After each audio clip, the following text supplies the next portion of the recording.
Hello again, and welcome back to Illegally Cited. This is Jesse, aka BGFH, and I am back for another video. And this time we're doing something a little bit different. This time, yet again, definitely just trying all kinds of new things out on the channel lately.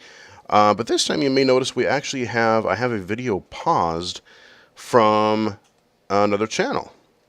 And when I recorded this week's earlier video, where I talked about Amazon's event, a little bit of OC5, just some other gaming stuff, and a channel update. At the time, the Oculus Connect 5 did not have their keynotes or a lot of their keynote videos and a lot of their other session videos fully uploaded yet. Since then, I haven't watched them all, but a few of them really stood out, and I've watched a couple other videos about, let's say, the Oculus Quest from a couple of other channels as well. And so I have a lot more thoughts that I want to talk about, but the main purpose of this video and why I have this video paused right now is I'm going to do something a little bit different. I am going to basically rewatch they actually did an accessibility VR accessibility panel at OC5, which I didn't even know was going to be a thing. And I saw that in my feed and went, oh, heck yeah, we're watching that immediately. So I watched that before I went to bed last night, and I dang near recorded the video. I dang near stopped and went, I should do this commentary thing right now, but I'm like, no, I'm getting over my cold still. I gotta go to bed. So we're doing it the next day. But anyway, like I said, I'm so glad that topic even got mentioned at OC5 at an Oculus Connect conference. And like the more the more I hear like from the keynotes, and like I said, I watched the first keynote, I watched the second one, the second day from John Carmack, which is like, he's just a brilliant, I mean, come on, the guy has been, he partly founded id and made the code that got first person shooters going. He does rockets. He does, just the VR stuff. He's just amazing. Like, I'd love to meet him one day. But, fanboy aside, when I watched this accessibility video, I had so many things to, like, I'm like, oh man, I really want to talk about this. I really want to talk about that. And rather than just taking notes and trying to do my own spiel, I thought, there's all kinds of these react videos and commentaries on different things. Why can't I give that a shot? So that's exactly what we're going to do. This is a panel video, and they have 3 people or 4 people on this panel, and I'm going to pause the video periodically. I'll let we'll listen to it all together, and I'm going to pause the video periodically, and I'm going to become the latter 5th panel member, and I'm going to give my thoughts. Now, this isn't, I'm going to obviously upload it to my channel because that's where you're watching this. However, my other aim of doing this, I don't think the video description has these people's contact information, because boy howdy. Remember, I've posted on Twitter, I've made the call on previous VR accessibility videos, that I would love to speak to people, either VR developers, and especially someone at Oculus, especially when the guy makes a point later in this presentation. I'm going to post this video and a link to my VR accessibility playlist, and possibly even a link to that ID24 presentation video that I did last year on VR accessibility for low vision into the comments of the video that we're watching now. So once I upload mine and unlock it, I'm posting those links and comments there. I know you're not typically supposed to spam your own links in other videos, but I think this is very relevant because I am in fact one of the people that they're trying to target in this presentation that they do. And as people who follow my channel, Illegally Cited, have known for a couple years now, I am really trying to promote virtual reality VR accessibility. And if this is a way that I can maybe make some of the authors of this video, some of the presenters in this video, watch my take on their presentation, maybe get them to look at my VR accessibility playlist. And maybe I can, maybe this is my way. Remember just earlier this week, again, I recorded that other video that said, I want to make connections, shout out. And I want to, work with someone at Oculus on accessibility. And this might be the way to make that connection. At least that's what I'm secretly hoping. So this is going to be a long video. So if you want, go ahead and pause, grab some munchies, grab something to drink, and here we go. Now, before I actually watch this video, I do want to mention a couple of quick things about the Oculus Quest VR headset.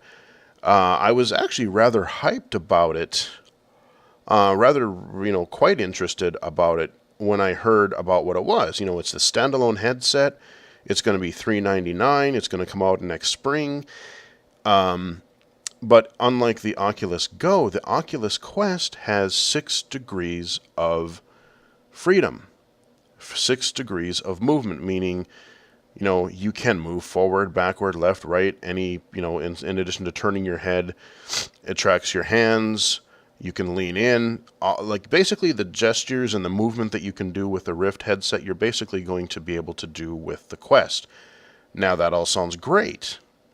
However, I've learned a couple of other things since then that kind of, again, make me kind of concerned. So, on the plus side, it's going to work with the Oculus mobile app.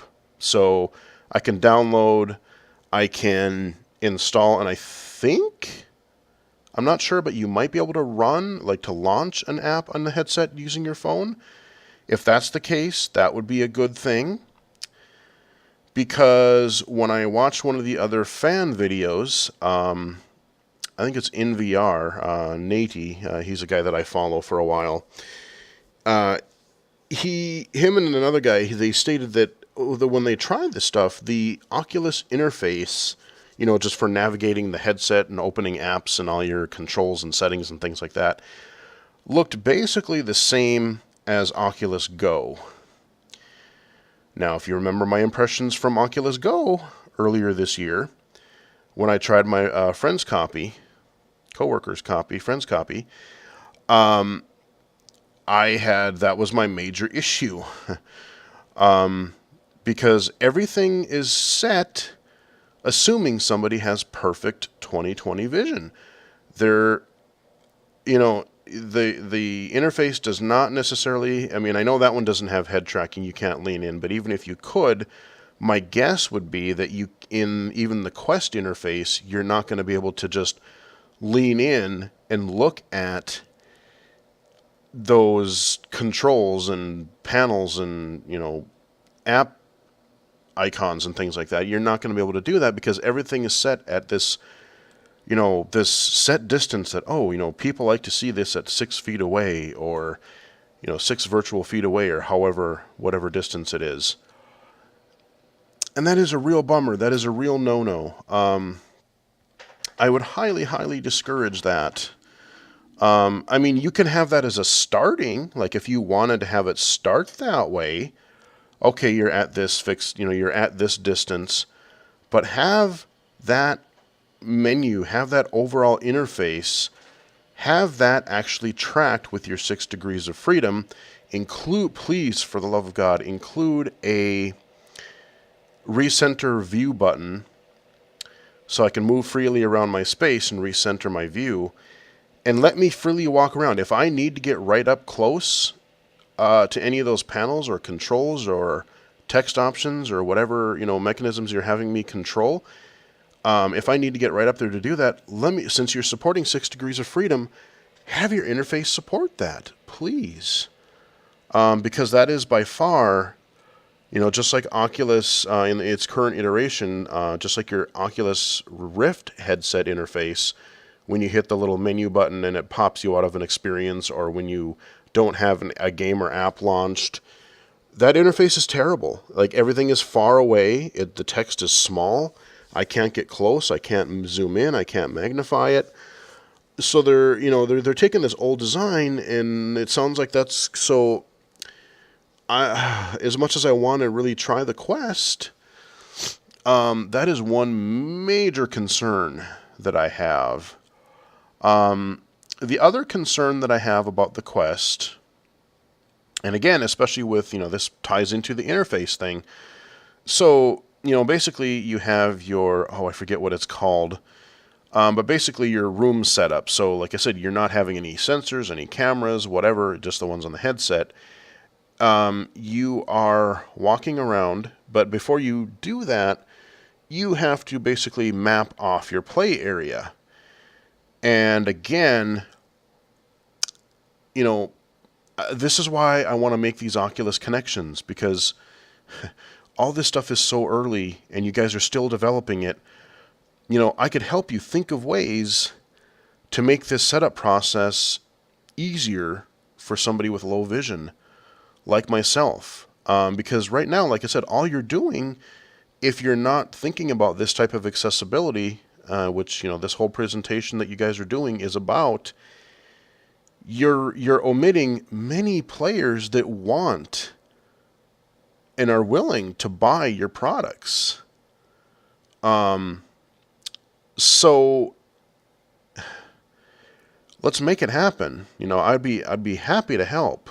I'd be happy to, consult. I'd be happy to test. I'd be happy to give, even just giving suggestions on, if I was setting this up, or, this is your interface, how would I adapt it, or how would I, make an aspect of it work so I could set it up independently. I could see it in the headset, because my fear is that these controls, these little text cues, are again going to be tiny. They're going to be virtually far away from your eyes inside the headset, and it's going to be a colossal pain in the butt, if not impossible, for me to do it independently, which really, really sucks. So I hope that doesn't happen. I want to buy the Quest. I want to show it to friends, family, coworkers. I want to bring this thing around. So please, guys, work with me on this. Let's make this thing accessible. Those are my main things I really want to say up front, just because, like I said, there's a lot of potential for this Quest headset, but we're falling into some of the old interface trappings that a lot of menus and other interfaces of VR has, and that worries me a little bit. So, enough of my initial rambling and catching up on VR. Now we're going to start the video commentary stuff as promised. So, here we go. This is the presentation on, and I'll provide the actual link if you just want to watch the video, or link the video in my description below here too. But this is a presentation at OC5 on Oculus, or on VR accessibility. Build, influence, and grow. Adoption over the next 5 years in VR. That is their title spiel. Let's watch. Hello, new friends. Great. Hi, everybody. Welcome. Thanks for joining us in our last session of Connect this year. So we've been working. Now, I did pause it right away. Did you catch that little last bit? They said this is the last session of OC5. Now, which is great. Like I said, I'm glad it was included. This session was included. However, even though I'm not there, I kind of wish that this session was not the final session of the conference. Simply because, what happens when people go to conferences of any kind? They're running around like crazy. Maybe you had to travel to get there. Maybe you have to, again, catch an early flight out the next day, or catch a certain flight or whatever. because I feel that accessibility and inclusion, universal design, I'm not even going to limit it to accessibility, inclusive design. Because I think this topic is so important, I hate to see it at the very end of the conference. I would love to see it kind of, maybe earlier, maybe even in the first day after the keynote somewhere. And I say that because, potentially people who might go to this, and because I think it is such an important thing that actually applies to all VR games, all VR experiences, all VR applications. I don't want this type of session to get shortchanged and be like, well, I would go to this, but I'm tired. I've done way too much stuff, or I want to catch this last hands-on time before the thing closes, or again, I have to catch an early flight out. So I'm not going to hear I'm biased, but what I feel to be an important, really important aspect of any VR creation, accessibility and inclusion. So that's just my thoughts. I know it's just a throwaway line, but I caught it, and that would be my suggestion for future conferences. But again, kudos for even including this as a topic session. So here we go again. On VR for many years, there's been a lot of change and growth in the industry overall. Accessibility is one area where progress has been made, but really we can do more.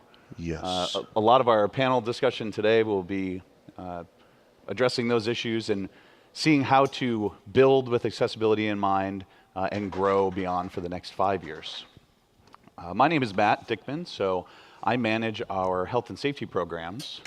Now, I'm going to pause it here just a second. I want to look and see. Matt Dickman. I'm going to do some Google sleuthing after doing this video. I'm going to try to look these guys up. Because like I said, if I can make this guy might be the personal contact I want to make. Just to get an in at Oculus. Because like I said, I desperately want to work on this accessibility stuff. Because VR is so damn cool. And I want other people to enjoy it. I want people with all kinds of abilities and disabilities and whatever to enjoy it. With Oculus. And I'm fortunate to be joined by a great panel, both Josh Straub and Cy Wise. Let you tell a little about Sure.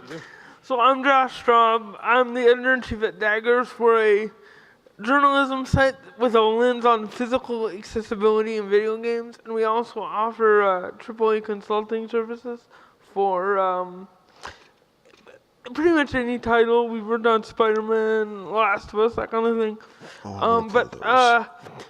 The thing about me is I'm actually doing my PhD in accessibility in VR, so this topic is very near and dear to my heart, and I just hope that Amen, brother. That what we can do here lays the foundation for a brighter future as far as accessible VR goes. So. Hi, everyone. I'm Cy Wise. I am currently at unannounced venture of the future, but I was previously the studio director at Alchemy Labs and we worked on Job Simulator. Yeah. I'm also the co-organizer of VR Austin, which is one of the largest VR meetups. What I will say really quick about her, and just Alchemy Labs and Job Simulator, if you've watched the channel, watch any of my VR content, I freaking love Job Simulator. It's still one of my favorite, if not my favorite, just fun VR games to play. I love how it scales between different play size areas. There's some kind of user interface things that she'll talk about in a little bit that they do. Rick and Morty kind of didn't do as good a job on that because they really required you to have a larger play area, and those fixed points where you stand, I couldn't freely move around. Like if I needed to get closer to something, I was really limited by the size of my play area, and I was also kind of limited that I couldn't just freely teleport, and I only had these like 3 or 4 fixed teleport points. And so I kind of, despite I like the humor, I like Rick and Morty, but I haven't covered it on the channel because I really don't think that I've gotten far enough, and I can't really play it well enough with my current play area and ability to be able to see some of the stuff. So, but yeah, I mean, no, Job Simulator, come on guys, make Vacation Simulator. I want it already. But I just have to shout out to Alchemy because huzzah for Job Simulator. That also, hopefully, I hope that comes to the Quest, because that needs to be on every VR platform. In the United States, developer meetups. We're doing a jam soon, which is awesome. But mostly, I am someone with a lot of opinions about VR and actually honestly believes in the amazing potential of the future of VR being available to every single human being on the planet. And I would love to talk to you too. I likewise agree. VR is amazing. so I'm here caring. That's great. Thank you. So what are we covering today? There's three main topics. The first will be around what accessibility is and what it's not. There's a lot out there and a lot of kind of misnomers around what that actually means, designing for accessibility, how to apply that, whether it's to your content or hardware. We'll take a look at some wins and missteps that we've kind of collectively shared in our different areas, as well as opportunities for the future of VR. So what is accessibility? It's generally broken down into four main categories, one of which being auditory, motor function, so anything that has to do with hands or having kind of full ability, then vision as well, and the fourth piece is actually cognitive, which is often one of the more difficult ones to solve for. But certainly wanted to open up and see if there's, personally, if either of you have strong interest in one over another. We'll start with Josh. Well, I'm coming at it from the field of 2D gaming, and in 2D gaming, because it's a mature, established industry, when we talk about accessibility, we're trying to change cultures. Now, just a really quick side note, I think when he means 2D gaming, I would almost say flat. I would almost change that to flat screen gaming, because I guess when I think of 2D gaming, I think of Super Mario Brothers. I think of, Metroid. I think of Castlevania Symphony of the Night, or the old Castlevania, 2D side scrollers or 2D games. 3D, you have, your Mario 64, your first person shooters. He's basically meaning, I think, flat screen gaming versus VR, which is actual 3D depth. But just a clarification there is the way I'm interpreting things. We're trying to push aside biases. We're trying to take a social issue and basically broaden people's horizons so that they see the need for accessibility. We're actually in the middle of a accessible renaissance in the 2D gaming industry with Yes, the we are. XAC from Microsoft and Yep. the Yakamura update for the PlayStation firmware. But the unique thing about accessibility in VR is it's not a social issue. It's purely an engineering issue. VR is such a young industry that you haven't been around long enough in a consumer capacity to develop anti-disability biases. It's purely a issue of we need to make the technology accessible. As much as I appreciate the conversation around gender issues and minority issues in VR, accessibility is not one of them. It's not a social problem. It's merely an engineering question at this point. But the problem is, the longer we go without addressing it, the more cemented people will be in their biases, and the harder we'll have to work to change people's minds. Okay, now I need to stop it here again, because he makes some really good points. He's right on. What have I been saying since the beginning of my VR escapades here? VR is a really very young medium. Throwing accessibility out the window for a moment, nobody knows exactly what they're doing yet. Everybody's learning. This is kind of like going from audio to a television, or, just some major new medium. we don't have, we really don't have industry-wide standards. We don't have a perfect thing that says, oh, this is established, this is exactly how things should work or should behave, or we don't have those types of things. We're still figuring that out. And so, he's right in a lot of ways that technology, it is a technical issue. And the earlier we start looking at accessibility in that is, the better it's going to be. Because if you start implementing, oh, well, we want this standard, this is what this standard is going to be for visuals, this is what this audio standard this is going to be, this is what this, technology control standard, or, whatever hardware or software standards and best, practices, if those conflict with accessibility, once the industry has really bought into those things, it's going to be a lot harder, again, retrofitting and bolting on accessibility, inclusive design things into anything, be it hardware or software, is always going to be harder and more costly, more time consuming. The longer you wait, and then again, if you have to retroactively try to shoehorn it in. What I do sort of disagree with, though, is he says it's not a social issue. It is purely a technology issue. I would disagree with that to a degree because, again, technically,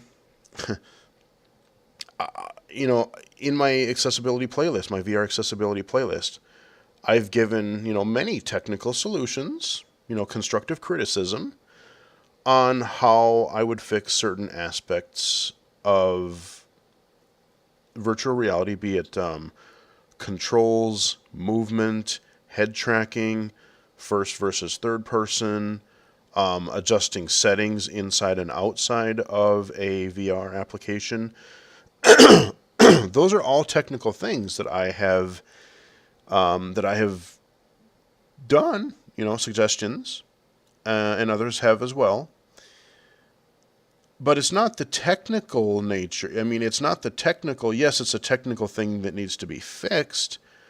But ultimately, the most important thing, I think, is a social or a people issue. Because, like I said, I sort of feel like, even I'm making all this content, I feel like I'm sort of making it in a vacuum. And I can talk about it all I want. I can, demonstrate. I can make demonstrations. I can explain things, and so can others. But you need the buy-in. You need the actual developer buy-in, be it an app or game developer or a core, let's say Oculus or Sony or Valve. I'm not going to just pick on Oculus. But you need these platform holders, you need to have them buy in and go, yeah, we need to make this, just a core bullet point. We need to make this a core part of our strategy so that people acknowledge accessibility, usability, and, universal design, that kind of inclusive design as part of everything. Because if you don't, technical stuff aside, if you don't get the people to actually value it, to actually make it a core part of it, if they don't think it's important, all the technical know-how doesn't mean anything. So that's where I would sort of disagree. It's not purely a technical issue. No, it's much more of a, it's just like disability things in general. Like, I know that blind people can work. I know that blind people are capable. But how hard is it to for a blind or low vision person to get a job versus a sighted person? In some ways, it can be very hard. I mean, like I said, look at how high the unemployment rate is. But sidetrack aside, no, it is definitely a people issue as well. So that's my main thing, is when it comes to VR, accessibility really is, first and foremost, an engineering problem. Yeah, I think that's a great distinction. Yes and no. Too. Yeah, absolutely. Yeah, I entirely agree with all of that. And even looking at some of what this accessibility is, and we have these beautiful icons on the on the overhead here. Oh God, I just dated myself by calling it an overhead on the projector. I do want to make sort of a distinction, like we're talking about auditory issues and motor and vision, and cognitive issues, like specifically people who are neurodivergent in various ways. Like that is kind of its own set of problems that need to be addressed and focused on in its own sort of vector. Like these are sort of, I don't want to sort of loop everything in together because they are two different sets of issues with two different sets of solutions.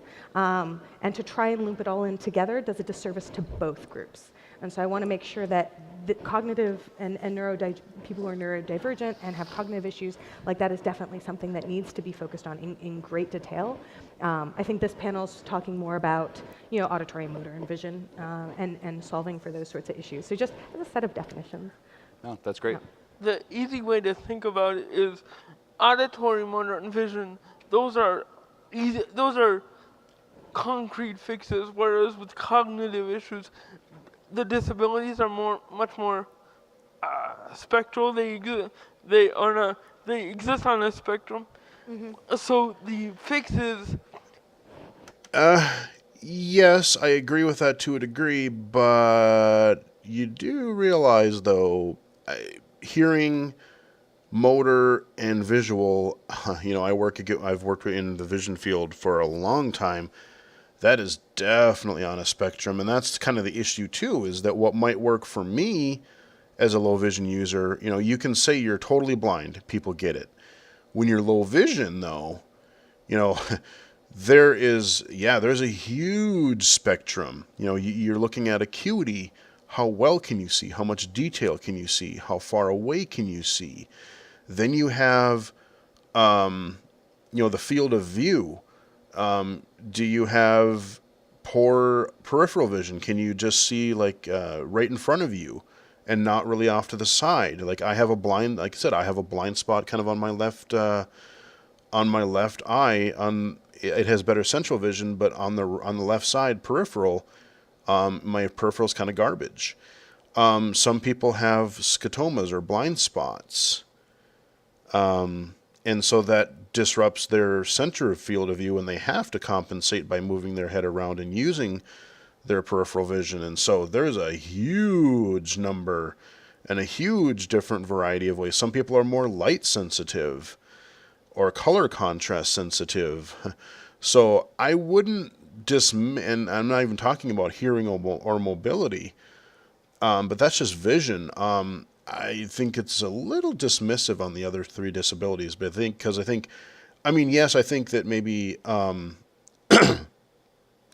maybe like the mental, the spectrum is probably a little bit harder to pin down.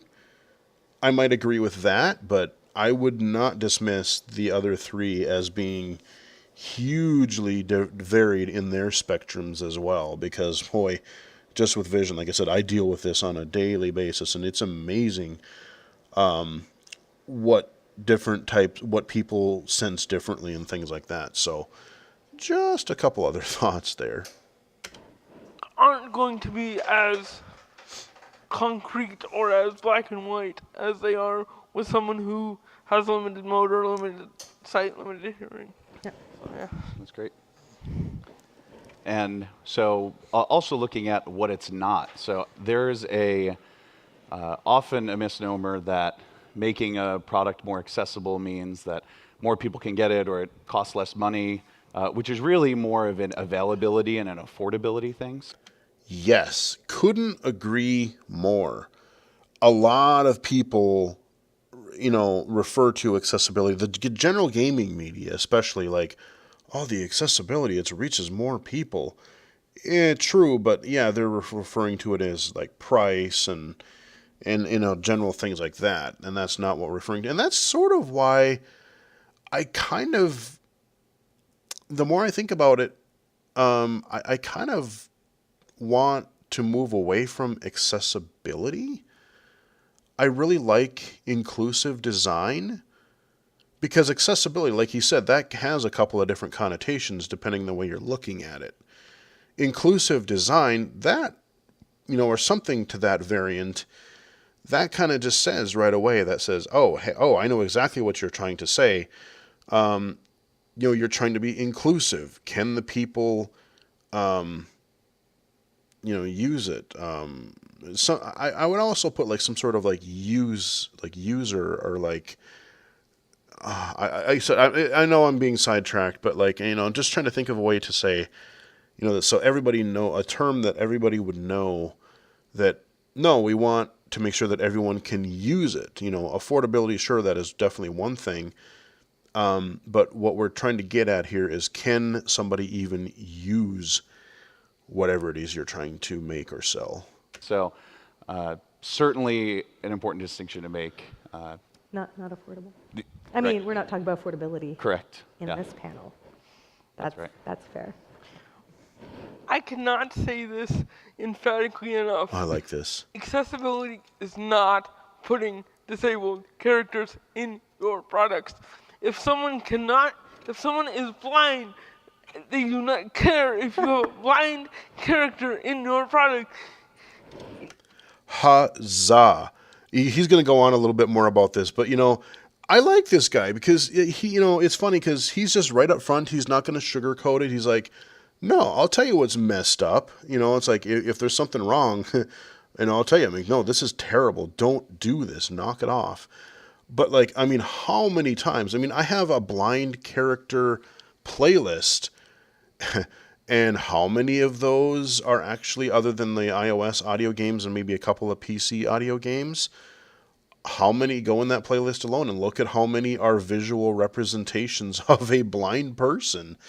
Again, what was the Perception, the Xbox One, the Beyond Eyes, there's been one or two VR titles. There's one VR title called Blind that I have to yet play before the end of October so I can put it up for Halloween. There's so many games that star blind people as echolocation, and as I said even in Wednesday's video, I said the most ironic thing about all these types of these games and experiences are, yeah, they feature blind people, but it's a visual representation of what blind would be like. It's still, they're kind of still so afraid to say, no, you're blind in this game. You don't get any visuals. Not only do you don't even get echolocation as a visual representation. No, we're gonna make you blind because that would scare too many sighties away. But at the same time, the most ironic thing is that you have all these, you get a blind character. I feel like my group is being represented in a game, but I can't play it. It doesn't matter how cool it is, and that's what he's kind of going to get to in a second. But like, it doesn't matter how cool the game is just because it feels, because it has a blind character in it. If a blind person can't play it, they're almost going to be more angry because, hey, you included me, but you also just, slapped me upside the head and said, no, we really didn't, because you can't play it anyway. But let's listen to him some more here. The person needs to be able to access the product in order for the representation to matter.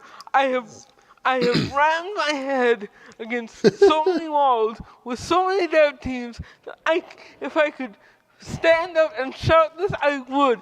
Accessibility is not representation. It has to do with, can you physically interact with the product? Amen. That is sort of the beginning and the end of it. That's not saying inclusion is not important, but without accessibility, inclusion is void.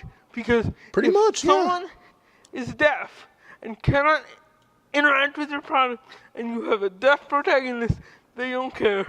Because they're never they can't enjoy it. So you're totally right. You're totally right. That's a great point. No, it's absolutely great. Hell yeah, point. clap for that. So one of the things we also wanted to cover were wins and missteps. I'm going to turn this over to Sai, as she has quite an extensive list of examples and experience to give. Yeah, I just wanted to sort of give a couple of examples in this, because a lot of what I sort of encourage in accessibility is that there are tiny, Woo, easy job things you can do simulator. to make a game more accessible to human beings when, previously, without thinking about it, maybe you wouldn't. So, like, for example, one of the things that happened in Job Simulator, we put on a mode called Shorter Human Mode. And the owls basically called this specifically Shorter Human Mode, not specifically for the tiny children. Although if you are under the age of 13, no one recommends that you should be playing VR, as we all know. But it's basically what Shorter Human Mode does is it actually shrinks the entire environment to sort of be at waist height and also have everything in range That's really cool. in front of you, basically. So it I never basically scales tried the that. environment down, and now everything's grabbable in one flat plane in front of you. This actually ended up testing really well amongst people who we brought in wheelchairs, who used wheelchairs, being able, one, not have to like roll around the space to try and navigate it, but also being able to be stationary and still have everything within reach we found was really, really helpful. It was not the most terrible thing to implement, and it helped so many human beings. Yeah. And again, it also helped, just literally shorter human beings of various types, and it just allowed these human beings to have access to a game where otherwise it might have been a little bit more difficult for them. One of the things that we didn't do so well, again, is you can this play is Job interesting. Simulator entirely one-handed throughout the entire game, except for this one interaction.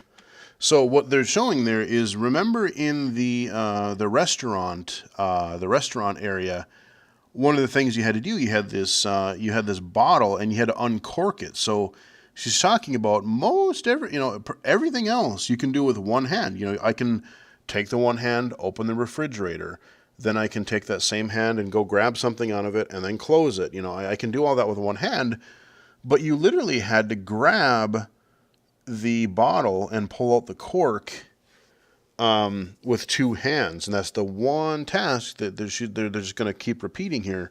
That I didn't even think about it, but when she mentioned it, it's like, oh yeah.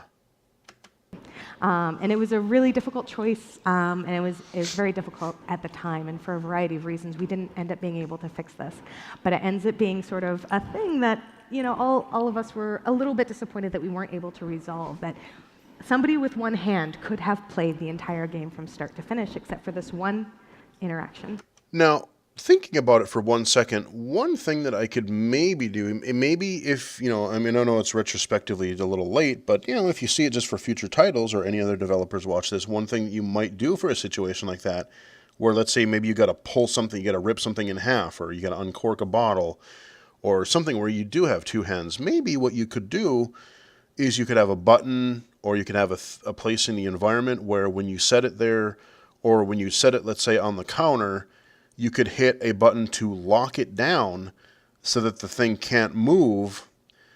And then that takes your one fixed point away. Like, if I'm using my right hand to hold the bottle and my left hand to uncork it, well, now my right hand is replaced by locking it to the table.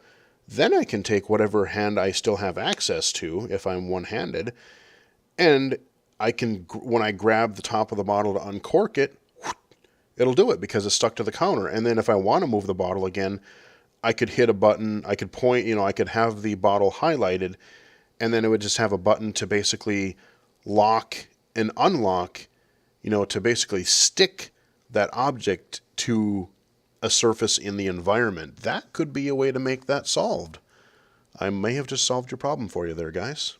Hope, but anyway, let's continue. And that's the sort of things that I kind of encourage developers to think about. It's not that you need to reconfigure your entire game. There's room in VR for all sorts of games to make and play, but there are so simple things that you can do to fix that just broadens the amount of people who could play it. And then there's stuff that we carried over from one game to the next. So in Job Simulator, of course, it's a very, very physical game. As games go, you're walking around, you're picking up, you're grabbing things, and you're grabbing things off the floor. We did a lot of testing with people early on, and people who had bad backs, arthritis, basically mobility issues. Yeah, or people who have a very small area, and when you try to track the camera near the floor, it wigs out so you can't grab anything. Think about that. That is not a disability issue. That is a general player issue. that has limited play area. So I was not able to really grab things off the floor because it would just flicker and it wasn't tracking properly. So again, that helps general use cases as well. Issues bending, had problems with, throwing things around is great fun, and then it ends up on the floor and you bend down. Because and I you had end up that bending problem. over quite a bit to grab Couldn't pick things up off the so floor in our and next game, Rick experiences. and Morty Virtual Reality, we basically implemented a hover feature where when an object was on the ground, if you put your hand over it, it would hover up just a little bit so you could grab it. Now that's It cool. was still important for this game that people were able to still navigate the world and pick up and move and be physical in it in various ways, but we wanted to at least reduce that barrier for human beings that, had various mobility bending issues. Some people, either have arthritis or, have mobility issues or have just suffered an injury, right? Because I really love Job Simulator, and I do like Rick and Morty, the show, I really wanted to like this. I really wanted to play it. But like I said, my play area and some of the fixed teleport points and things like that, in my current situation, I can't, it's a bummer that I just can't enjoy this game. Right? And all of these things just made it a little bit easier for them to play the game. One of the things we weren't able to do with Rick and Morty is that it's a very VO-based game. Voice acting. And so one of the things we weren't able to do was figure out how to continue with the VO of Justin Roiland is brilliant and hilarious. I don't know if you guys have seen Rick and Morty or have played the game. He's an outrageous, hilarious person to listen to. It's pretty good. And we wanted to do subtitles for the game, but there wasn't really a good way to convey the nuance and intent of what he was saying in a way that made sense, and the way that sort of carried over into a text-based medium. Yeah, his style So would there be are no really hard to subtitles in Rick and subtitle. Morty Virtual Reality, and that's something that we talked about at great length, like how can we devote time and resources to do it, but it wasn't a thing that we ended up doing. But still, I think a thing that a lot of the team members wish that we had been able to find a solution for or experiment with, to find a good subtitle solution for deaf and hard of hearing. Oh, that's great. So there's some lessons, or things you learn. So Josh, I was interested as well, your work with daggers, if you had kind of some notable examples of areas you've seen work really well and areas that you've been able to help advise to make better. Well, the nice thing about working in VR is you can start with what we've done in 2D game accessibility. Mm-hmm. There are unique challenges, but you can build on the work of people like Ian Hamilton, who did GameAccessibilityGuidelines.com, Yep, cool guy. Mark Barley of the Able Gamers Foundation. Yep. These men have think I met dedicated both of their them. lives to 2D games, and they have a whole lot of content that transfers directly into VR. And so that's sort of a good place to start, and that's a real service to the VR development community because you're not starting from scratch. The biggest misstep, however, is the hardware is not accessible. The term that I like to use for VR is aggressively inaccessible. We have hardware that we expect the human to fit the hardware rather than letting the hardware fit the human. Now, he continues about this a little more, and he makes some really good points here.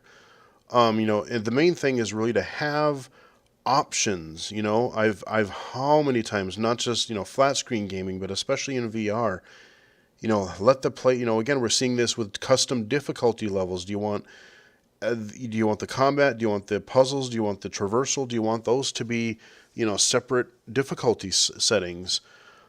Key bindings. People can bind the controllers if they want. People can use different types of controllers. They can use the adaptive controller, a keyboard and mouse, an Xbox One controller, whatever. Those are all important. And he focuses more on the hardware, which I absolutely agree is important. And but I would also offer software is just as important, because we're making assumptions about the software. We're saying, okay, we are designing this for a fully sighted person who can read small text at several feet away. And if you lean forward, even if there is head tracking, 6 degrees of freedom, if there is, if you're trying to read an interface, a menu, an options dialog, whatever, we're going to assume that this is your optimal thing. So even if you lean in, we're going to push that back. If you lean back, we're going to always keep this at a fixed distance, and please, please, please make it stop. From a visual thing, that is not a hardware thing. Those are software issues. So software, like I said, he makes some excellent points. He's going to make some excellent points.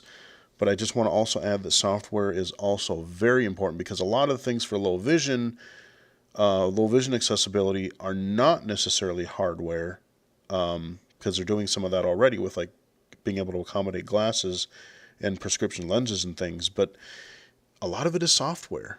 Just don't fix things and assume that, oh, this is the distance that everyone is going to see it. I know I preach on this a lot, but it's so important to me because that's what I need to be able to play the stuff, to use the stuff. Yeah, let's let him continue. And until we have a controller scheme that fits with what someone's hands can do, rather than what the controllers do, rather than making the player's hands fit the controller, we're gonna have major issues. Agreed. One of my biggest concerns about the Oculus Quest is it's not going to be able to support a gamepad, because if it doesn't support a gamepad, that's actually a retrogressive step. I would agree to that. I never even thought of it until he mentioned it. But again, just thinking about, I'm thinking about accessibility, and that's something I didn't even think about until he said it. Because, yeah, I mean, if some people are able to use it on a controller but are not able to use like the physical move, or the touch controllers, yeah, I didn't even think about that. But yeah, you're actually taking, you're taking things away that was available on something, let's say the Rift, and not making that available despite having basically, very similar architecture and design. And accessibility, because if you're taking away options for the sake of innovation, you're going backwards in accessibility. And I've seen this time and time again in the gaming industry, especially with Nintendo products. Yes. The last accessible Nintendo product was the GameCube, and that's almost 20 years old now. Absolutely. I mean, I was really pumped. Just another example. I was pumped for the Wii when it came out. I'm like, oh, dude, I can use my Wiimote as a lightsaber, or a sword, or, you're using it as a gun kind of a thing. That sounded really cool. But a large part of those things, you, as a low vision user, you had to have those stupid sensor bars, and it required this, an actual sensor bar, so which meant you had to be far enough back for those things to register, for your Wii controller to register with the sensor bar, meaning I couldn't sit close to the TV, meaning that a lot of those games, especially games that I would normally play, like first-person shooters, were completely useless or very, very weird and hard to play for me. I mean, that was, and you see innovation after innovation move away from accessibility, and we need to be careful as an industry to innovate with an eye towards accessibility rather than away from accessibility. And so I think that the core issue of accessibility in VR has to be a hardware issue, although there are things that you can do in the software as... There are absolutely things, like I said, he's a little quick to dismiss software. I mean, hardware, I can totally, especially understand for physical, like motor impairments, but, or any disability for that matter. But, like, again, I would argue that there's a lot you can do in software and a lot that must pretty much be done in software. Like, if I wanted to have text-to-speech, when I moved my pointer, if I hovered my pointer... Again, I think of the Xbox One. Look at what Microsoft has done with Narrator. The Xbox dashboard speaks. and it does it pretty well. If the Oculus, if you're going to insist on using those stupid menus that are far away, then okay, let me hit a shortcut to turn some text-to-speech on so that when I point my little touch controllers at some text, at an icon, at a control, then if, again, whether you're letting me lean in and zoom in to read it, or you're letting me, point at it and then as I'm pointing have it read out in text-to-speech, those are all software things. And while we're on that, really quickly, again, another side note, and he's talking about offering options. I think I was going to mention this later, but I'll mention it here now so I don't forget to include it. Don't just rely on one medium to convey some information. So look at the menus thing. Maybe you could have it visual. Yes, that's primarily how they do most everything. But, during a tutorial, you can display the text and the buttons on how to do it. But you could also have a narrator. You could have it tie into the game, or you could just use text-to-speech. You could do it however you wanted. But I praise games that have audio narration in addition to the text subtitles, whether it's a tutorial or settings or just character dialogue, so, that I don't have to read a lot of small text for dialogue. Convey things in multiple ways. And, again, more audio. Everything is so, so visual. Please don't forget audio. And if it is an accessibility thing, a lot of low vision and blind people don't necessarily care if it's human sounding. We just want to have access to that material. So if it's text to speech, if it is a little bit robotic, or if it's a little bit flat, human clarity and whatever would be ultimate. That would be the great goal. But you know what? As long as we're able to hear it, text, if it's a little bit more flat or robotic sounding, that's, in my opinion, perfectly okay, because I can access that information. I can have it read to me. I would be great with that. Anyway, moving on. Sorry, so eloquently said that make it accessible for lots of people. So. Yeah, it definitely is a tandem sort of issue, right? Like as content creators, we can do so much with our content, right? But again, there's the hardware side of things. We're making actual physical devices that interact with human beings in our actual bodies and getting us into VR, right? Mm-hmm. That's the other side of it that we need help with from our hardware partners. No, and that is actually a great transition on looking at what are our opportunities for the future as we look at to help tackle these accessibility challenges with three kind of main areas that we look at, which would be the hardware, the other opportunity being the content itself. So what can you as developers do to either implement different settings or different features like the shorter human mode, as well as can we go further on the SDK side, where if there is a toolkit or a set of tools that could kind of be used universally, similar to what we do with avatars and other aspects on them.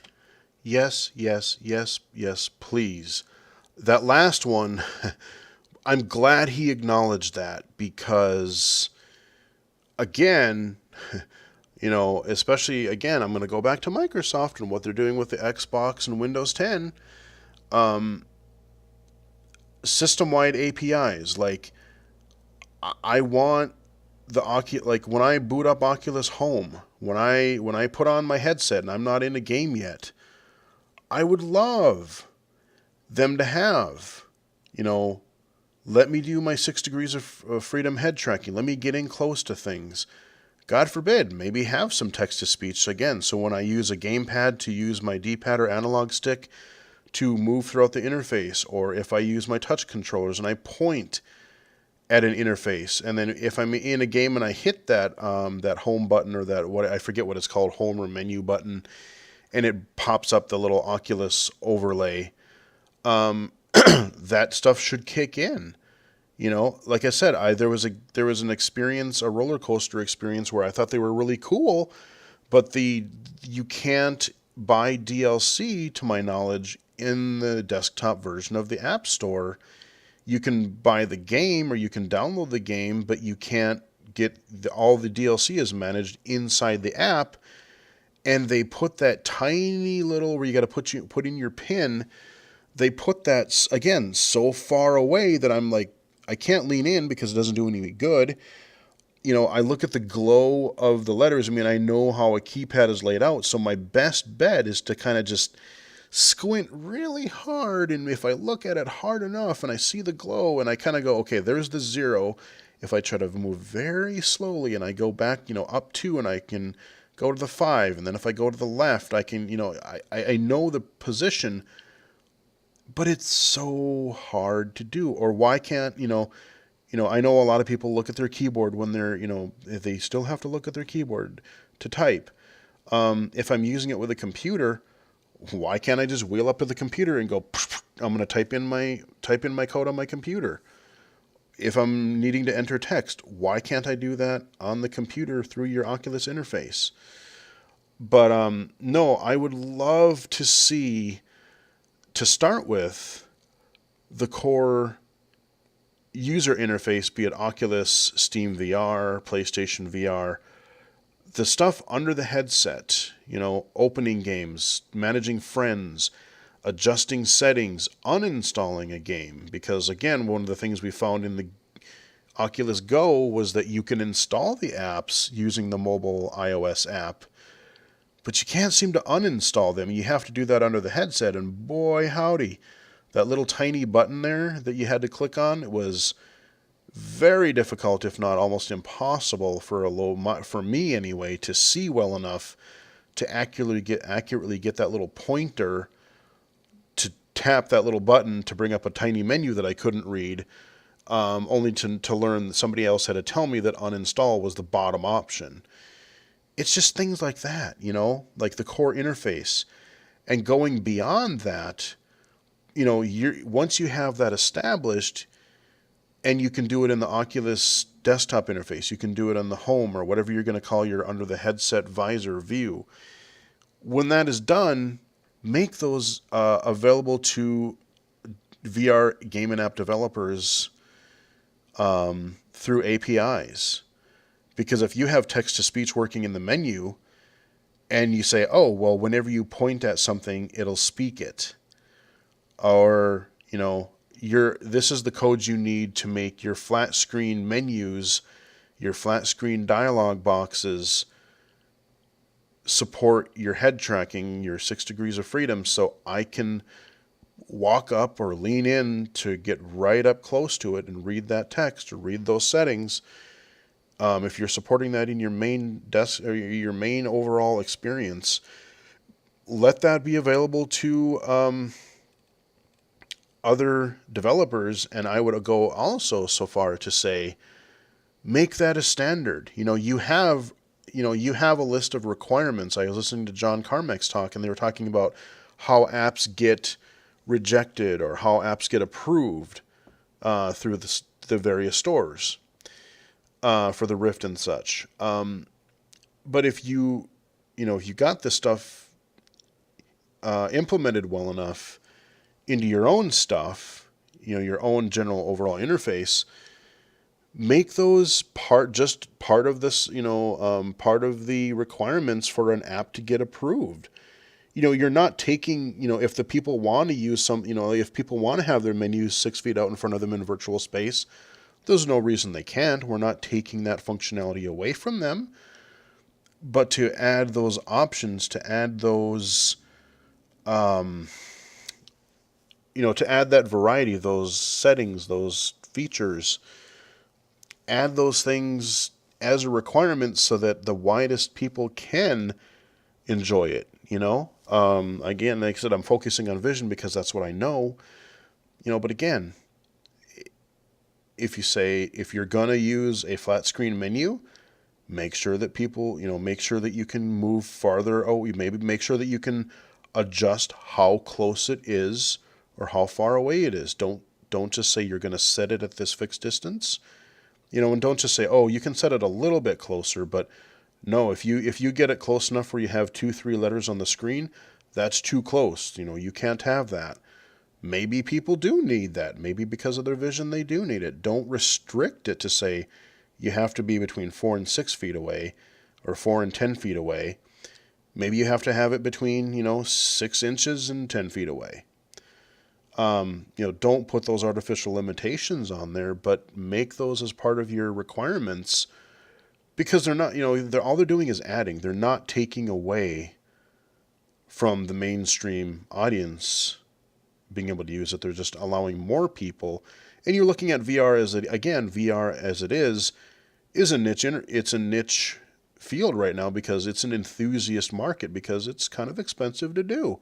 And, you have to have the money, you have to have the space, you have to have the tech. And it's getting a lot better with that, but why wouldn't you want as many people as possible to be included? So, sorry, I got way off on a rant there, but that whole last icon there really set me off on a on a please make it happen, Oculus. Let me work with you on that. I want to use your under the headset interfaces. I want to make it work. Anyway, let's move on. The platform, but certainly interested what you think on the content side as well, Si. A little bit everything. So the content side, again, like I want to encourage that there is room for all games in VR, right? There's no limit to VR games. 100% of VR games can be made. A lot of just what I sort of encourage people to do is to test really early and often with vast amounts of humans as early as humanly possible. Like bring people in, of different heights, different expectations. And don't just bring them in if you do it remotely. If you can get a beta, if Oculus or whatever platform has a way to offer to let, just like how Test Flight allows an iOS developer to invite and give people invite codes so that they can help test their apps.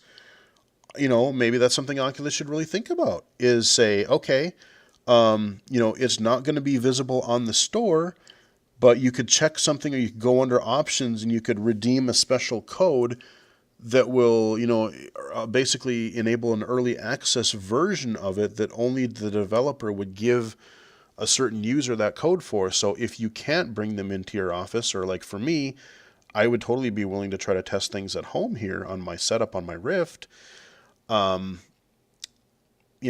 Do something like Test Flight, do something like that where I can install it, I can try it, I can, Skype you, I can email you, I can call you, we can, communicate, and we can test, and not just for me, but everybody, you can also do it remotely. I know in person is always better, but there are many, you're going to reach a lot more people with a lot more, again, levels on the spectrum.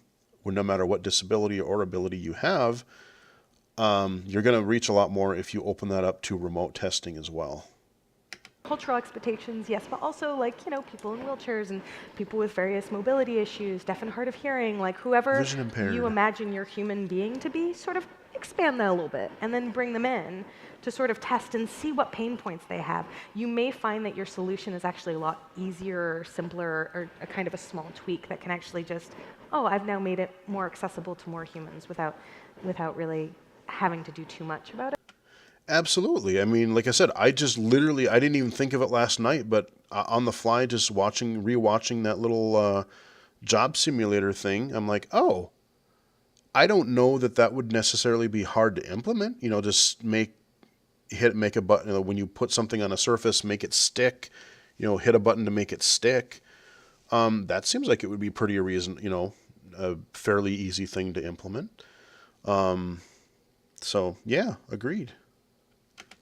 And that's mostly my encouraging, is just think about human beings and what they could be. Yeah. So one of the things, as far as the software goes for me, is VR keeps getting bigger and bigger.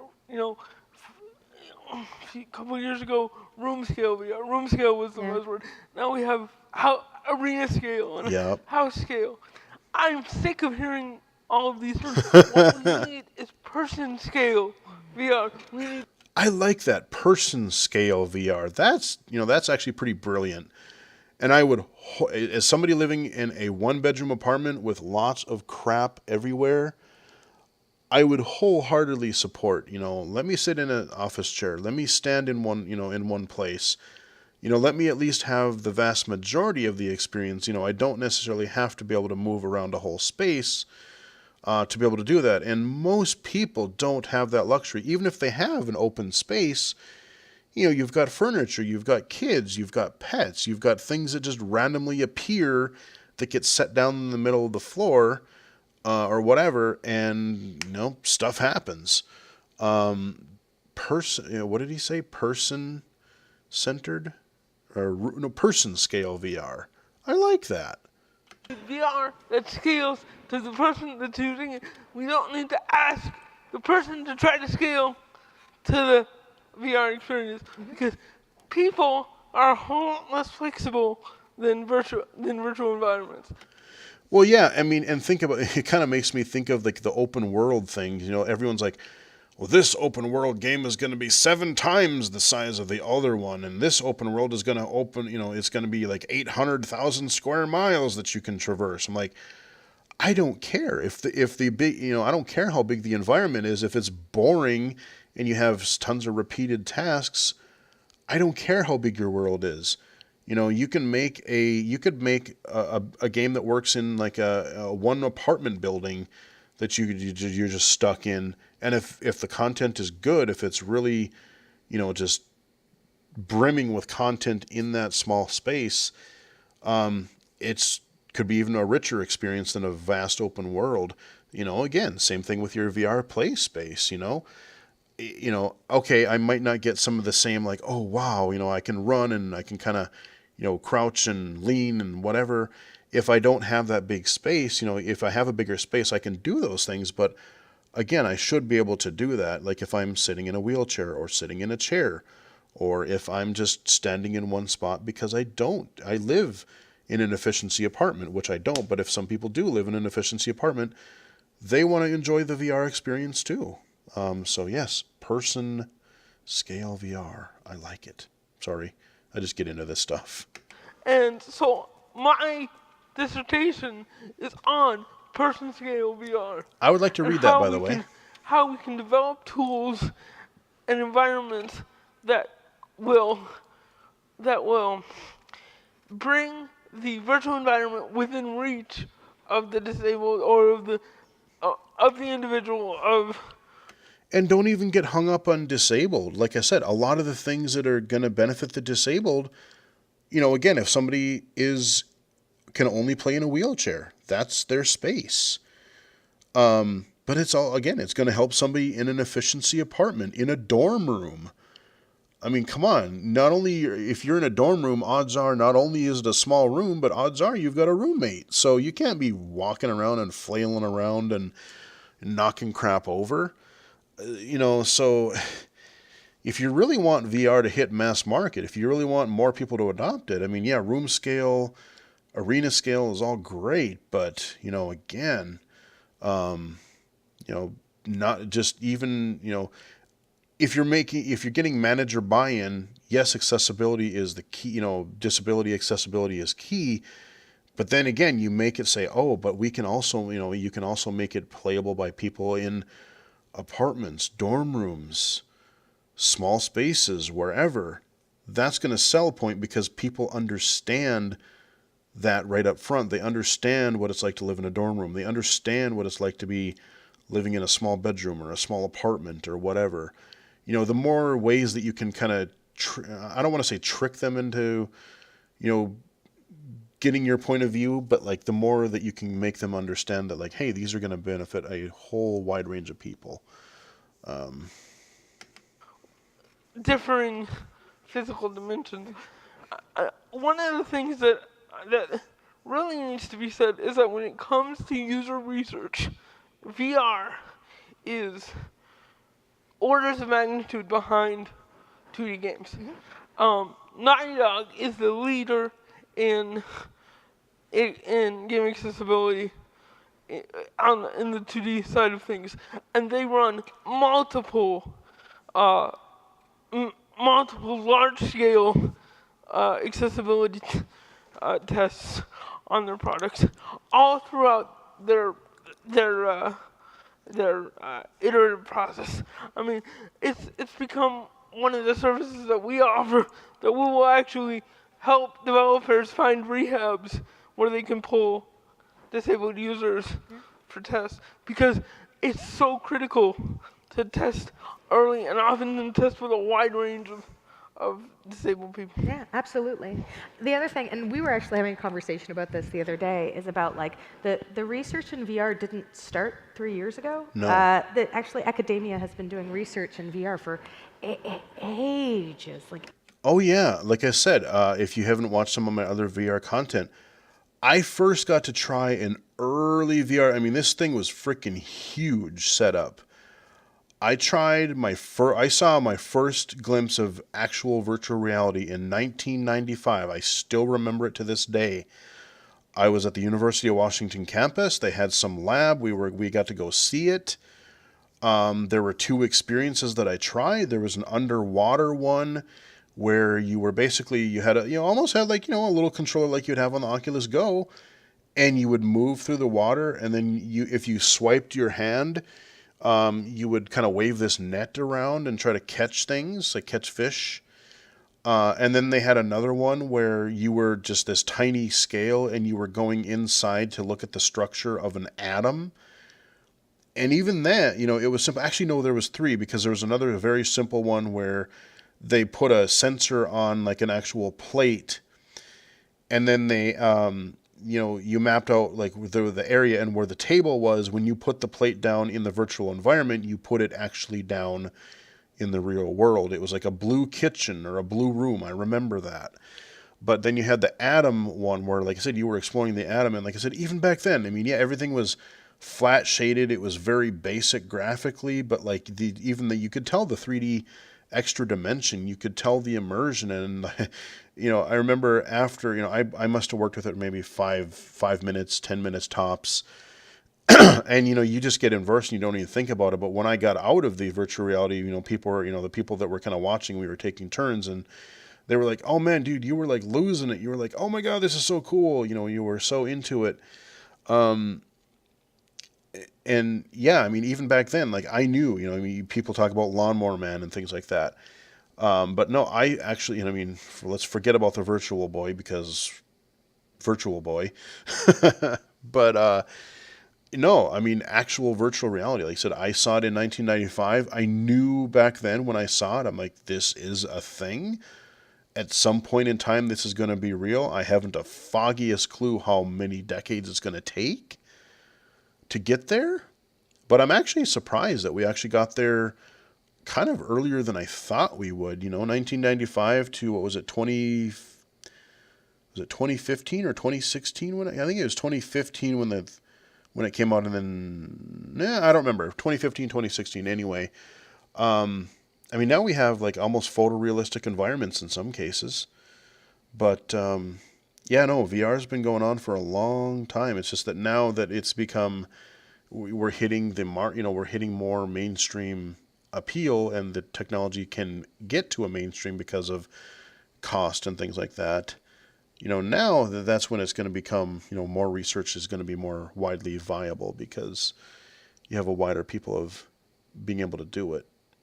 Hey, like you want to start looking into like simulation sickness and VR sickness, like look back to ye olde 70s. Like, Oh, yeah. Like they've been doing research on this, and we know a lot about it. And they've been doing a lot of research just in general that I wish that in some ways I wish academia and the VR development industry somehow like had more overlap in terms of sharing findings. Sure. Yeah, I mean, academic VR research started in 1959, and yet we have this myth that VR was invented, in Palmer Lucky's garage in 2001, and it just isn't true. And the sooner we as a community can avail ourselves of that rich and established academic research, the better.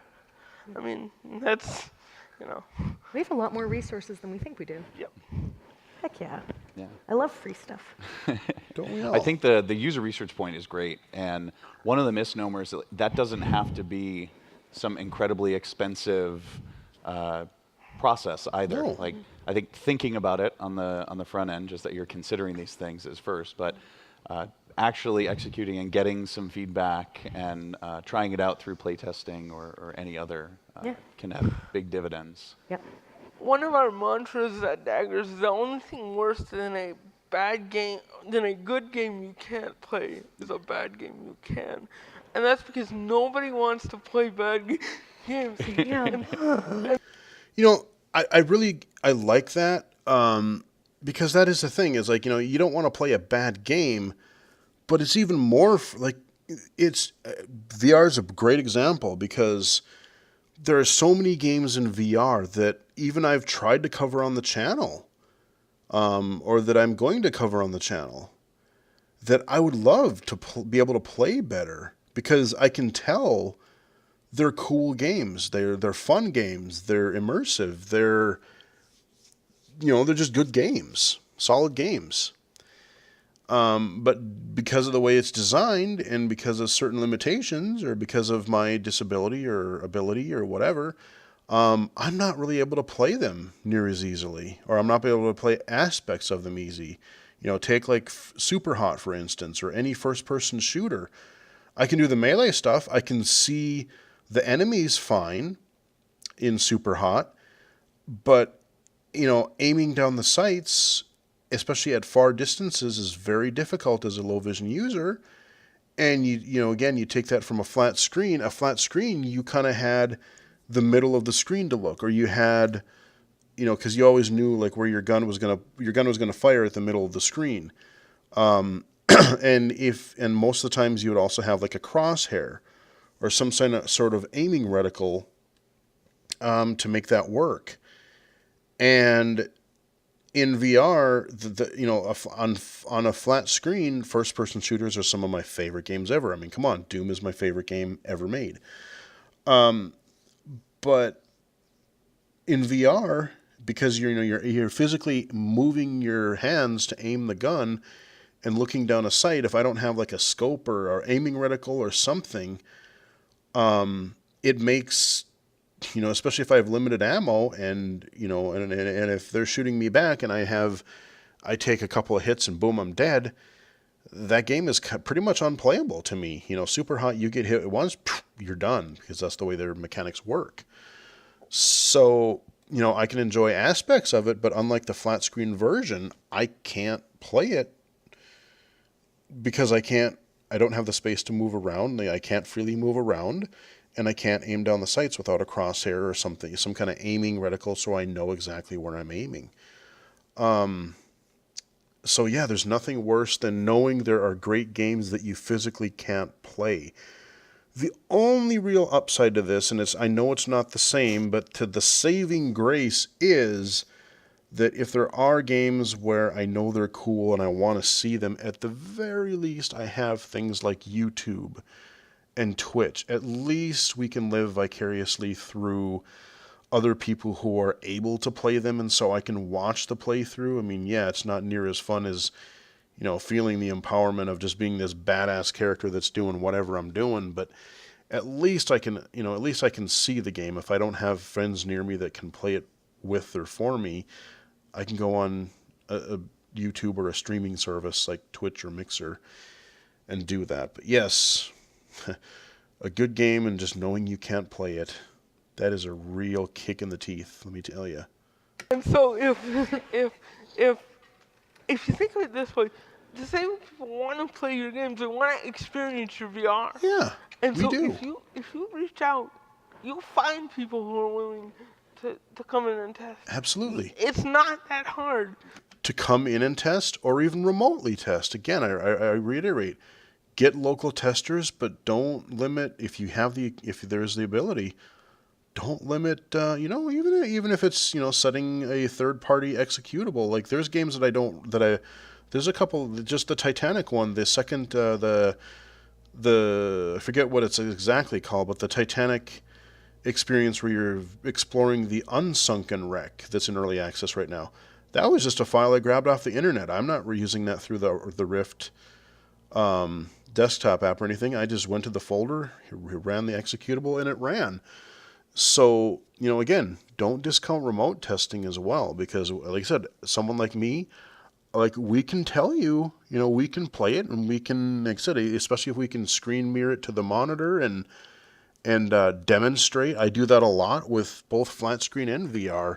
There's been things like right in Windows itself that I can't talk about at the moment, but like I've been working a little bit with Microsoft, and there's things that they fixed because I was able to physically demonstrate it by recording some screen footage with a YouTube video or describing, problem behavior.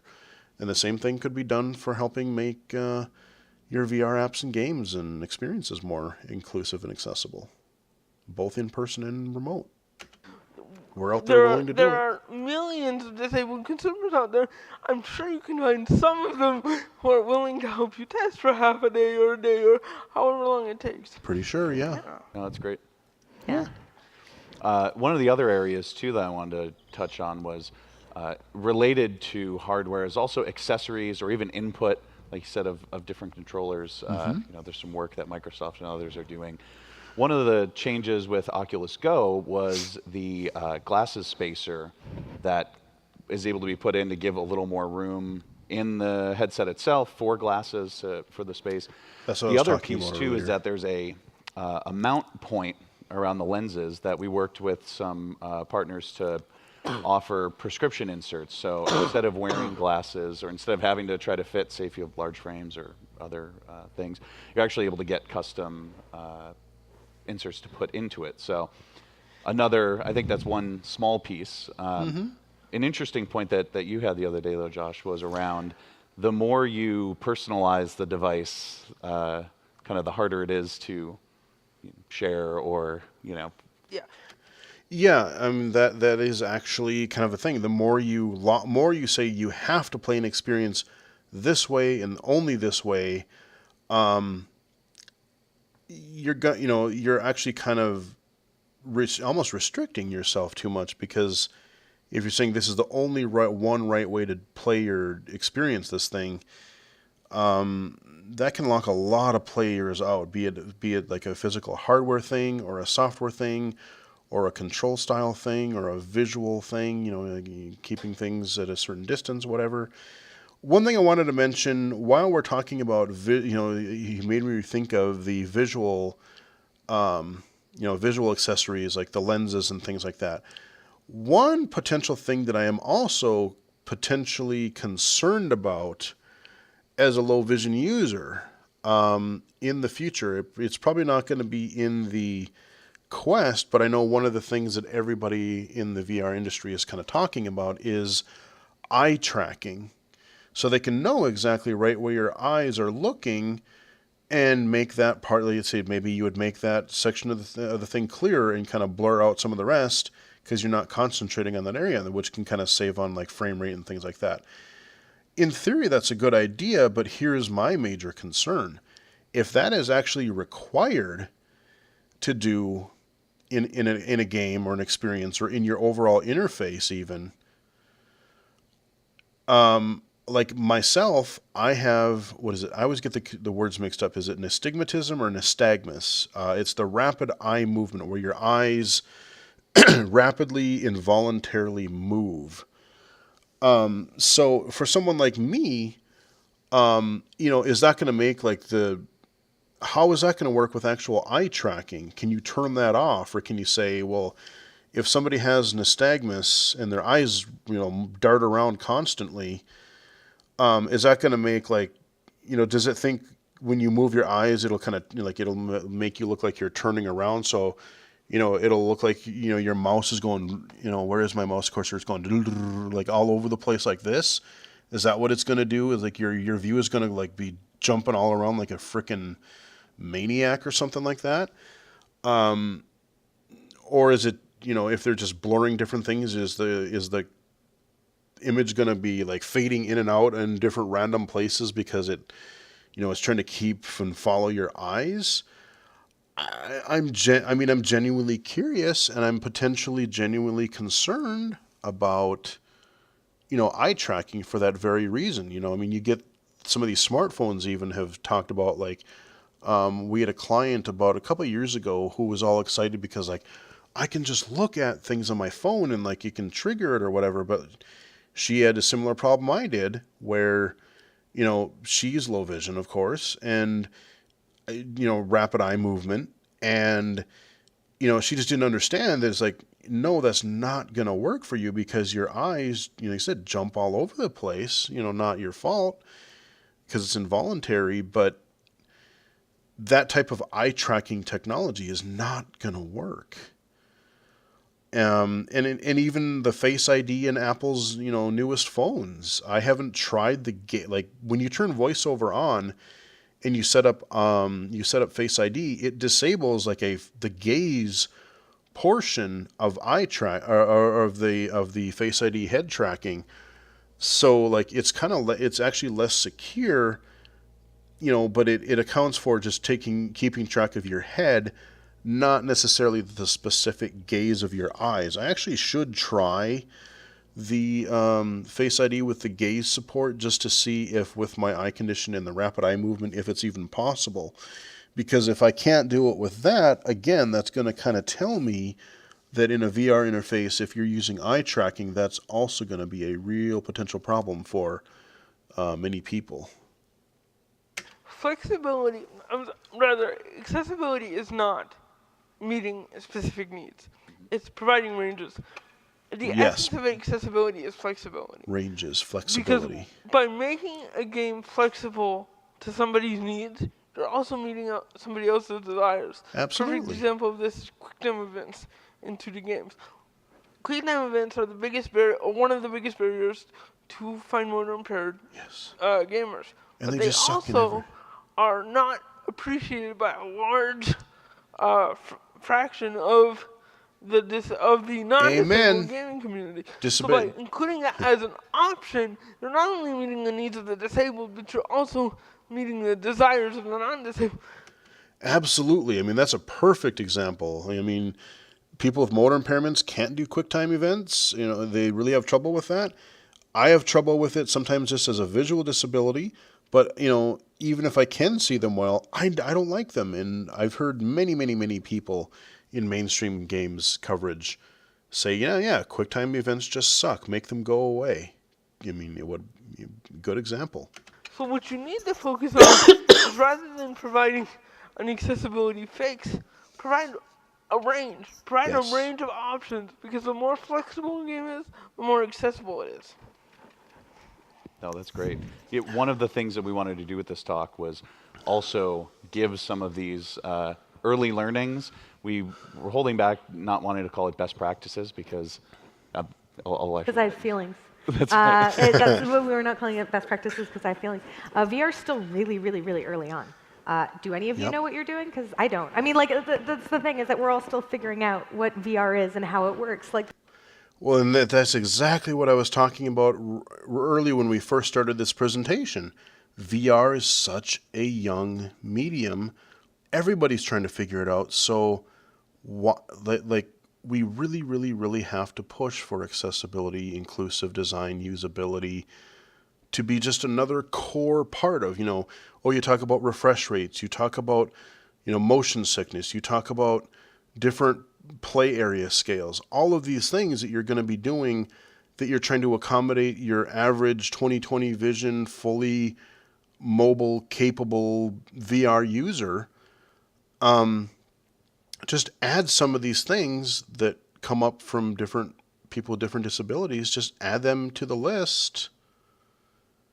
Again, so that when standards really become solidified more, we will also be included in that conversation. I don't think we should call anything a best practice, because I don't think we should stop experimenting yet. I don't think we're done. I think we still need to be pushing on the boundaries of what's possible and what works best. So when we talked about best practices, it was like, no, boo, 0%. Yeah, right. I had a feeling. And the first one here of experimentation with the communities most impacted, I think Josh just summarized that really well, and the importance of doing user testing and play testing and thinking about these things. Engaging early and often, so thinking about this right from the beginning. So that someone could play Job Simulator with one hand all the way through, like having some base. Well, and it's engaging early and often. I mean, there are multiple reasons, right? Everyone says test as early as humanly possible with your experiences. But yeah, I think a lot of times accessibility, at least in traditional 2D games, has sort of been like something that you do like, oh, at the end you're like, oh yeah, accessibility, we should throw something in there. But if you actually build accessibility into your design, it can actually be a really compelling experience that's just seamlessly sort of integrated. I like the flexibility again, with things one. like Job Simulators, like smaller human mode, or if we had been able to get through Job Simulator with one hand, that wouldn't have stopped anyone with two hands Build from it playing into and the picking up and design, throwing and yes. juggling and tossing and all of that stuff. But it just would have made it also available for other people to do things one-handed. The other big part of that is the longer you wait to make things accessible, the more expensive it gets. If you build accessibility into your game from the beginning, it's not going to be too expensive. Yep. If you're talked doing about that everything earlier. right and accessibility is too expensive, you're not doing everything right. Because Agreed. accessibility sells games. Because accessibility is flexibility and players like flexible experiences. So if you address it from a foundational perspective, it's going to be so much easier to handle than if you were to wait until you're 6 weeks away from shipping. I mean, That I never had a game, happens. I worked on a game recently, and I can't really say what the name of it, but if I did, you would know what it was. But they brought me in way too close to the deadline, so the amount of workable solutions that I could give them was drastically cut down because they already had their engine set, they already had their article queues, and they already had most of their game built, and their options were just so much more limited. Then you got to retrofit than if they everything had into brought me in at existing the beginning of the frameworks, conversation. and it just doesn't work that way. Yeah. Well, The other piece too, which I know on the hardware side is important, I think in content as well, is this idea of identifying who your feature champion is or who your executive sponsor is for these accessibility features and what your accessible roadmap is. Because I think far too often, just like how you were saying that it was too late to add more features in, the risk of things being cut or the plan changing later on without good buy-in or good executive sponsorship makes it that much more difficult. and I'm glad he mentioned that because that wraps right around to the beginning of where we started this whole spiel. When Josh was talking about, it's an engineering thing. Yeah, it is, but again, you have to have the buy-in. And again, there's so many cases where, you get especially on a big team. You get a 1 or 2 man outfit. You get a very small team. In a way, it's a little bit easier to do accessibility because, okay, you're the one doing most of the task, and you can say, am I going to make this? Am I going to buy in? Am I going to make this a priority or not? But then you have a big team, you got a big AAA team working on this giant, flat screen game or VR project. You might get a developer or somebody that has heard, your question or your plea, and they get it. They would, maybe you get a developer that, I would love to be able to do this, and it's not that hard. It wouldn't take that much time. But I'm being told by my manager and by that we're not getting the buy-in from up above. Like, no, these are the priorities that this game has to come out at this time, and these are the core features that we need. And we're just going to be like, it would be nice, but what are the odds somebody with a disability is going to play it? I mean, that's generally what we often hear is like, what are the odds? They're not going to play it anyway. They don't play games, right? They don't want to play that. Or it's, they might, but there would only be, maybe a handful of people that would do that. So there, again, the misconceptions of this is only going to affect a small number of people. And you really have to kind of work, I think, top down, especially in a larger, I mean, I'm not a developer, but, even just working in organizations, like if you want to get something across, me and a coworker think it's a great idea, but if we don't have the back end, if we don't have backup from our manager or supervisor, and if the head of our organization doesn't buy into it, well, then it's not going to go anywhere because that's not a priority. So you almost have to really go up to the top and have that trickle down and just have that become, another core principle that your development team or your company goes by. Yeah. I've seen a lot of good intentions with accessibility get derailed by people who don't understand that there needs to be a hierarchy. Yep. If it's gonna take you $50,000 to make your game completely deaf accessible, but it's only gonna take you $2,000 to make your game completely low vision accessible, there should be a clear delineation about which one you tackle first. Not every game needs to be accessible to every person, but every person should have a game that is accessible to them. Yeah, I mean, on a similar note, I mean, you obviously want to strive to make your game as, you don't want to just say, oh, well, this game we're only going to focus on blind people. This version we're going to focus on deaf or mobility impaired. You use your resources, wisely, but, of course you're going to try to shoot for including as many of these markets or as many of these groups as you can. But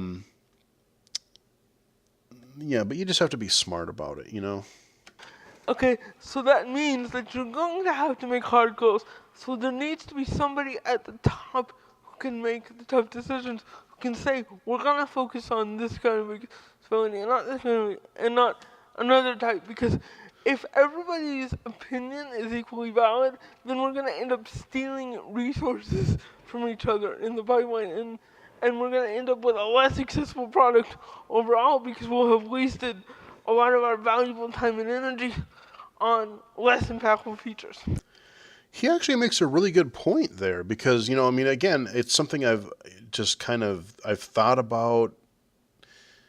I haven't really solidified those thoughts, but he makes a good point. Like if everyone has equal pull and oh, well, I'm a champion for visual accessibility. Well, I'm a champion for, control options, and someone wants really, really, really good subtitles and whatever.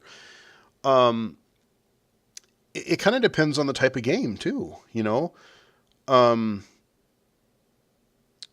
what are the game mechanics? If there's some really key element to a game that just, maybe you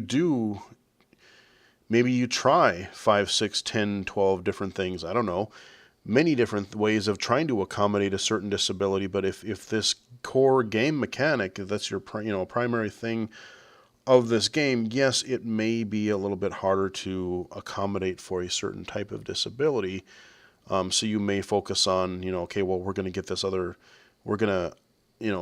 make this easier to hear, or we're going to make this easier to see first because we know how to do that. But yeah, I mean, there are certain games, I'm just trying to think of for vision, I'm just trying to think of a game. Puzzle games aren't a good example because, it's conveyed visually, but then you have other ways of, you can do it. Each, piece can have a sound. I'm thinking like a match 3 game, each piece can have a sound or an audio description, or if it's for low vision, it's not just color. You can convey each piece by shape or by a pattern, which helps colorblind, which helps low vision, which helps a lot of different people. Yeah, I'm just trying to think of it. I mean, there are types of games where it's this is really going to be hard to do for, it's just visually and, it's a super visual nature for this type of mechanic, or is really audible for this type of mechanic. you know, anyway, I'll quit rambling. Let's continue. That's great. Thank you. Well, with that, we'd also like to open it up for Q&A. Oh, okay, right. So here's the thing. That is the huge bummer. That is the presentation. And there are a couple other things I'll mention. So that is the presentation that they did at OC5. Again, I'm really super glad they did it. Like I said, I didn't know that was actually going to be a thing on their schedule. I was going through my YouTube feed at like 11:30 last night, and I saw it. I mean, the presentation itself was a half an hour.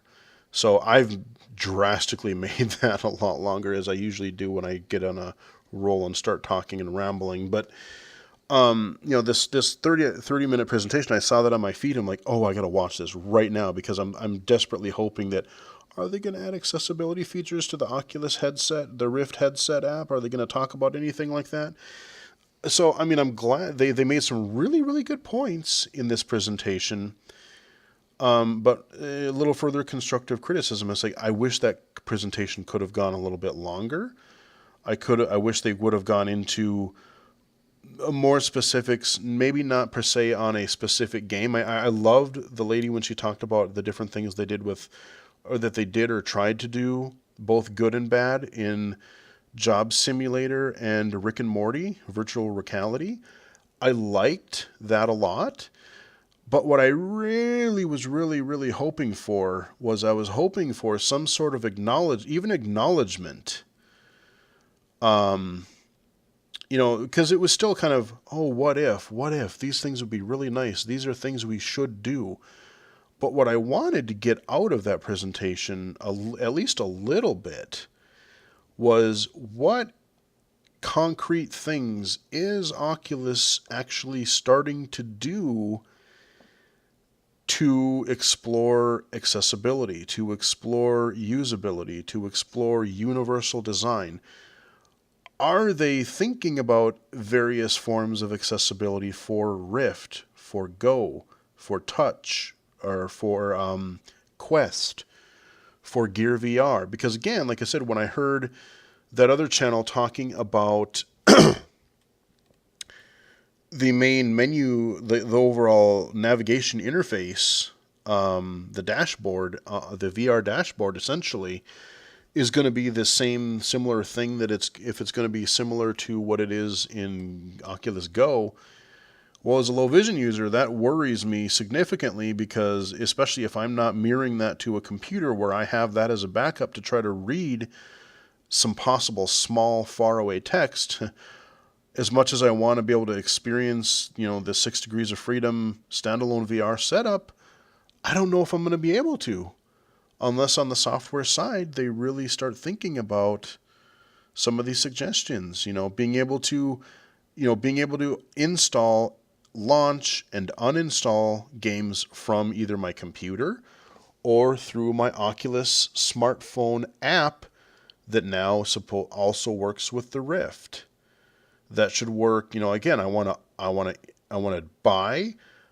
be able to buy DLC, not just in the headset, but I want to be able to buy, I want to be able to launch, I want to be able to uninstall things, just like I can with the Rift now. I can buy, I can launch, and I can uninstall from the desktop interface. We need to be able to do that from the mobile side as well, when you're looking at things like Oculus Go and Oculus Quest. We need to be able to do that. That would be a basic thing that they could do that would drastically help many people accessibility. One other addition I would also like to request is have a pre-launch option, like have a button that I can click next to each game on my phone that will let me open some general options where I can adjust,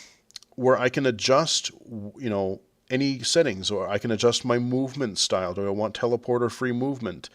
Where I can adjust any sensitivity, where I can adjust any audio or visual or control options. again, on my computer here, I've switched over to my tab because I also wanted to illustrate for anyone watching this. Like I said, I've done a whole playlist. These are all my videos on Illegally Cited. My playlist it's called VR Accessibility, and I've walked you through, I've demonstrated several different types of things. So this is my first video I did for what I learned from general VR accessibility for low vision.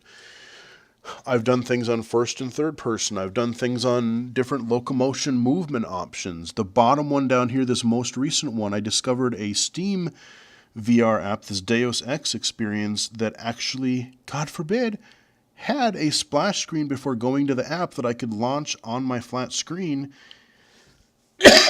and I could adjust some of my options prior to even going into the app. So these are things, if you're going, especially when you're looking at mobile and you don't have a flat screen to back up on, to mirror to always, you need a way, like especially being on your smartphone or something, you need a way to be able to manage and launch and uninstall and, adjust settings for those types of things. That would be a great way for a variety of different people. And then to make sure that those phone interfaces are accessible to different users. So maybe that they're clear visually, so that they support voiceover in iOS's case or talkback in Android's case. Those types of things. But what I really, really want to get to, that's a good first step, but we really need to look at the main dashboard interfaces for these headsets, because they are not accessible to a low vision user whatsoever. If I squint really hard, I might be like, if I know what box art looks like, or what the little cover art for a game or an experience looks like, I can kind of go, oh, okay, then I know where that experience is. But that's because I've seen it on the flat screen on my monitor. But natively being able to read and I can't get close up to it, that's a big problem. And so, yeah, I mean, I said, I know I keep kind of probably restating some of this stuff, but it's just, I feel it's so important.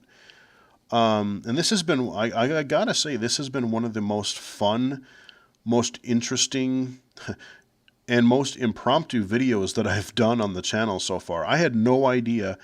Like I said, I did a video on Wednesday that was talking a little bit about Oculus Connect this year. But even then, on Wednesday, I had no idea that I was going to record this video on Friday. But when I watched that half-hour presentation from OC5 on accessibility, I had so many thoughts. And like I said, having watched John Carmack's keynote, having watched the first day keynote, go watch those, because there's some really interesting stuff about like what they're doing right, what they're doing wrong, what they think their future of VR is, and where things are going. And that's where I talked about that eye tracking stuff. They're really interesting videos to watch. But I had so much to say that I wasn't just going to try to create a bullet pointed list. And I figured, you know what, let's just watch this. And I'm going to do my own commentary. I'm going to become a fifth panel member of that presentation and, again, continue advocating. And so, I'm not going to just I'm going to upload this to my channel. This is going to be the Saturday video. And once it is public, once it is unlocked for everybody, I'm going to go back to the page for that OC5 video. And I'm going to try and post, like I said, I know you're not really, I generally frown upon, plugging your own content in somebody else's like feed or comments. But as, there are probably so few people really looking into VR accessibility, and I feel I have a lot to offer, and I have been advocating for at least 3 to 4 years now on VR accessibility, I think that might be a way to possibly make some connections if the people who presented that event or presented that session, if they watch this video, if other developers watch this video, if somebody else at Oculus watches this video, maybe, God, if John Carmack watched this video, again, maybe it's my way in. Like I said, I've been trying to email Oculus in different ways in the past and haven't really got anywhere. I'm exploring a couple of other, he knows this person who knows this person who maybe might know somebody. I'm exploring that route too, and I'm doing this because I think VR is really cool. I see a lot of potential. I mean, gaming is one thing, sure, but just, the entertainment value and educational value, like, I'm a person who likes, the some of the History Channel, Discovery, the Learning Channel, that types of thing. And when you do that interactively in virtual reality, some of these experiences are fantastic. And I don't want to be left behind in this new medium, especially if we transition to maybe we're doing more tasks, like a virtual desktop type environment. That's a whole other issue. But I think that is really where we're going to wrap it up here today. I know this video has been probably super long, and I hope to God it recorded. But again, like I said, I just want to wrap up the video by saying, if you are at Oculus, if you are one of the presenters today, feel free to hit me up on Twitter. You can reach me at BGFH79. You can leave a comment in this video below. I will keep monitoring it just to see. You can also follow me on Mixer, mixer.com/BGFH. And like I said, if you want to chat more, I would love to chat. I would love to become involved. I'd love to work with someone at Oculus a little bit more. I can get you my more personal contact information, my phone number or Skype or email, that kind of a thing. I just don't like to kind of throw those types of things out willy-nilly for people.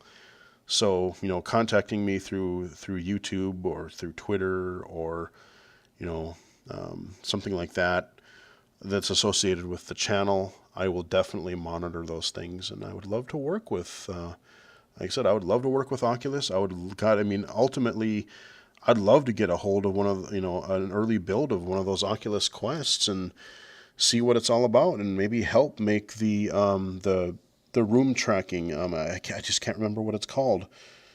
The Guardian. Help make the Guardian thing so that I can do it independently myself with low vision, or make the interface so that I can read it when I can't mirror it to a computer.